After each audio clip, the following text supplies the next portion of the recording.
Φανταστείτε μια χώρα στην καρδιά της Αφρικής όπου εξορίσεται ουράνιο για πυρηνικούς σταθμούς, στην Ευρώπη και δίπλα στο χωριό παιδιά ψάχνουν νερό σε ρηχά πηγάδια. Αυτός είναι ο Νίγηρας.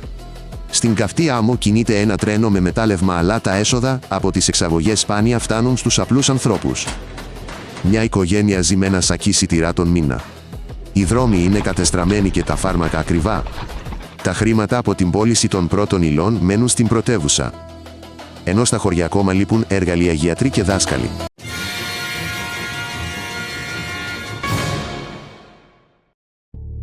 Ο Νίγηρας βρίσκεται στη Δυτική Αφρική, είναι μια από τις μεγαλύτερες χώρες της Υπήρου, δεν έχει όμως έξοδο στη θάλασσα, ο βορράς καλύπτεται από την έρημο Σαχάρα. Ο νότος είναι μια λωρίδα χωραφιών, κατά μήκος του μεγάλου ποταμού Νίγηρα. Η πρωτεύουσα Νιαμέη βρίσκεται ακριβώς στις όχθες του. Όλα τα αγαθά από ρύζι μέχρι βενζίνη εισάγονται μέσω γειτονικών κρατών και των θαλάσσιων λιμανιών τους. Κάθε καθυστέρηση στα σύνορα ανεβάζει τις τιμές των προϊόντων και προκαλεί ελλείψεις σε φάρμακα και καύσιμα. Το μεγαλύτερο μέρος του Νίγηρα είναι έρημος και ξηρές σαβάνες. Οι βροχές είναι ακανόνιστες. Έναν χρόνο τα χωράφια δίνουν σοδιά.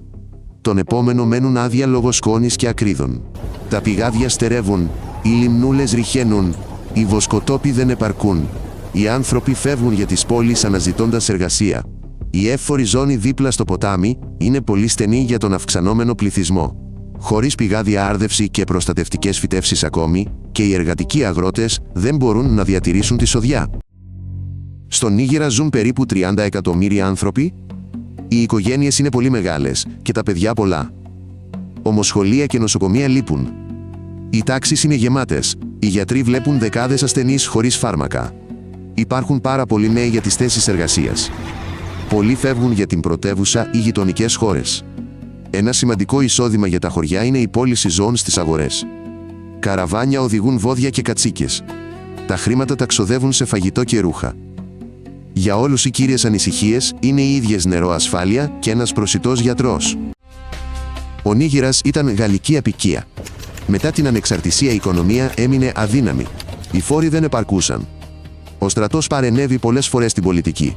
Σε 6 δεκαετίες έγιναν πολλά πραξικοπήματα. Πρόεδροι και πρωθυπουργοί άλλαξαν. Κάποιοι υποσχέθηκαν τάξη. Άλλοι επένδυσαν στην εξόρυξη πρώτων υλών. Όμως λόγω διαφθοράς και χρεώντα έργα σταμάτησαν. Οι πολίτες συνήθισαν την αλλαγή εξουσίας ανά πάσα στιγμή. Στα χωριά όμως δεν υπάρχει ακόμη σταθερό νερό. Ούτε σχολεία, ούτε προσιτά φάρμακα. Στον Νίγηρα οι στρατιωτικοί συχνά παίρνουν την εξουσία. Υπόσχονται ασφαλεία, κλείνουν υπουργοί, αλλάζουν κυβερνήτες, στις πόλεις το υποστηρίζουν κάποιοι. Στα χωριά όμως βλέπουν μόνο νέα μπλόκα και περιορισμούς. Ο στρατός προσπαθεί να ελέγξει δρόμους και πηγές νερού. Όμως στρατιώτες και εξοπλισμός είναι λίγοι. Τα σύνορα εκτείνονται χιλιάδες χιλιόμετρα. Έτσι οι μεταρρυθμίσεις μένουν στα χαρτιά. Στην πράξη ελάχιστα αλλάζουν. Μετά από στρατιωτικά πραξικοπήματα, γείτονες και συμμαχίες, συχνά επιβάλλουν κυρώσεις. Για τον Νίγηρα αυτό είναι ιδιαίτερα δύσκολο. Η χώρα εξαρτάται πλήρως από τις εισαγωγές. Φορτηγά με εμπορεύματα μένουν στα σύνορα. Η βενζίνη ακριβένει. Φάρμακα εξαφανίζονται από τα φαρμακεία. Οι οικογένειες ξοδεύουν περισσότερα για φαγητό, οι αγρότες για σπόρους. Ακόμη και μερική άρση των περιορισμών δεν λύνει το κύριο πρόβλημα. Οι καθυστερήσεις καταστρέφουν τους χρόνους σποράς και ανεβάζουν τις τιμές. Επί δεκαετίες στον βορρά του Νίγηρα εξορίσεται ουράνιο. Προορισμός του η Γαλλία και άλλες χώρες για πυρηνικό καύσιμο. Για τον Νίγηρα σημαίνει θέσεις εργασίας και έσοδα στο κράτος. Όμως τα ορυχεία φέρνουν σκονισκληρή δουλειά στην έρημο. Νερό και ασφάλεια ελέγχονται από εταιρείες. Το ορυκτό μεταφέρεται με φορτηγά στα σύνορα και έπειτα σε λιμάνια.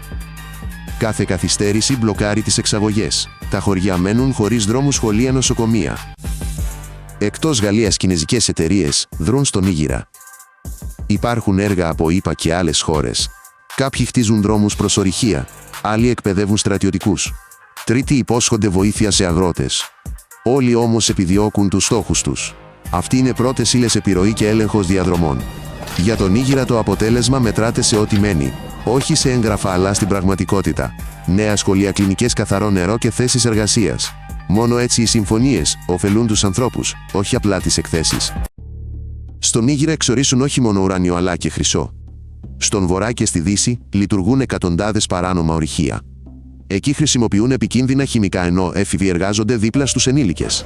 Το κράτος σχεδόν δεν ελέγχει αυτές τις περιοχές. Ως αποτέλεσμα η χώρα χάνει έσοδα και οι άνθρωποι την υγεία τους. Η λύση είναι απλή: νόμιμες περιοχές ασφαλείς, μέθοδοι δίκαιη αγορά. Αυτό θα φέρει φορολογικά έσοδα και θα προστατεύσει τους κατοίκους από σοβαρές ασθένειες. Έτσι οι έφηβοι θα μπορούν να σπουδάζουν αντί να εργάζονται στα ορυχεία. Τα σύνορα του Νίγηρα είναι μακρά και ανεπαρκώς ελεγχόμενα. Ενοπλές ομάδες από γειτονικές χώρες επιτίθενται σε φάλαγγες και χωριά. Ο στρατός προσπαθεί να ελέγξει διαδρομές, αλλά στερείται προσωπικού και μέσων. Ξένοι εκπαιδευτές και φρουροί σε ορυχεία και γέφυρες προστατεύουν μόνο βασικούς στόχους. Πρόσφυγες καταφθάνουν διαμένοντας σε καταβλισμούς κοντά σε δρόμους. Εκεί χρειάζονται νερό, τροφή και γιατροί. Χωρίς συντονισμό οι καταβλισμοί υπερπληρώνονται, αυξάνοντας την ένταση μεταξύ ντόπιων και εκτοπισμένων. Στον Νίγηρα ζουν ομαδικές ομάδες όπως οι Τουαρέγγι αγρότες στο νότο. Όταν το χόρτο λιγοστεύει, τα κοπάδια μπαίνουν σε καλλιέργειες και αρχίζουν οι συγκρούσεις. Καίγονται θυμονιές, χάνονται κατσίκες, συμβαίνουν επιθέσεις. Οι γέροντες προσπαθούν να τους χωρισονορίζουν διαδρομές. Όμως χωρίς νέα πηγάδια και απλούς φράχτες οι διαμάχες επανέρχονται κάθε σεζόν. Το κράτος οφείλει όχι μόνο να δικάζει, αλλά να χτίζει ζωοδιαδρόμους. Επίσης να βοηθά με τροφές και να εξασφαλίζει νερό. Αυτό θα μειώσει τις συγκρούσεις και θα κάνει τη ζωή πιο ήρεμη. Στον Νίγηρα πλειοψηφία μουσουλμάνοι. Η θρησκεία ορίζει ζωή και κανόνες. Κάθε Παρασκευή προσευχή.